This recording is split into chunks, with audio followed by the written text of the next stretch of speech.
مرنے کے بعد یہ سورہ تبارک قرآن کی سورہ ہے، جو پڑھتا تھا نا مرنے کے بعد قبر میں جاتا ہے، روایت میں موجود ہے، تم تو سب دفن کر کے جا چکے ہوں گے، یہ سورہ ملک تبارک اللہ کے پاس جائے گی اور اپنے اس پڑھنے والے کی بخشش کے لیے جھگڑتی رہے گی۔ اللہ جب کہے گا معاف کر دیا جا، یہ سورہ ملک جنت میں جاتی ہے، تکیہ لیتی ہے، بچھونا لیتی ہے، ہوا کا انتظام کرتی ہے اور واپس سورہ ملک قبر میں آتی ہے اور آ کر کے اس میت سے کہتی ہے دیکھ میں نے تیری سفارش کی، اللہ مان گیا اور میں نے تیرے لیے جنت سے تکیہ بھی لائی اور میں تیرے لیے بچھونا لائی، کہیں میرے آنے میں دیر تو نہیں ہوئی؟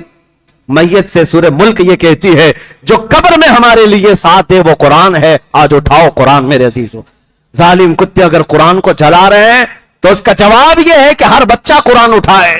ہمارے خاندان میں یہ عزم کرو ایک بچہ تو کم از کم حافظ قرآن ہونا چاہیے کہ نہیں ہونا چاہیے؟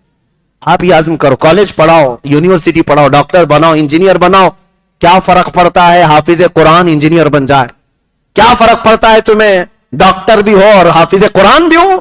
آپ دنیا ضرور پڑھائیں لیکن بچوں کو بچپن سے حافظ قرآن بھی بنائیں، کل کو اتنا تو سامان ہوگا ہم مر جائیں تو ہماری قبر پر یہ قرآن پڑے گا، اللہ ہمیں معاف فرما دے گا۔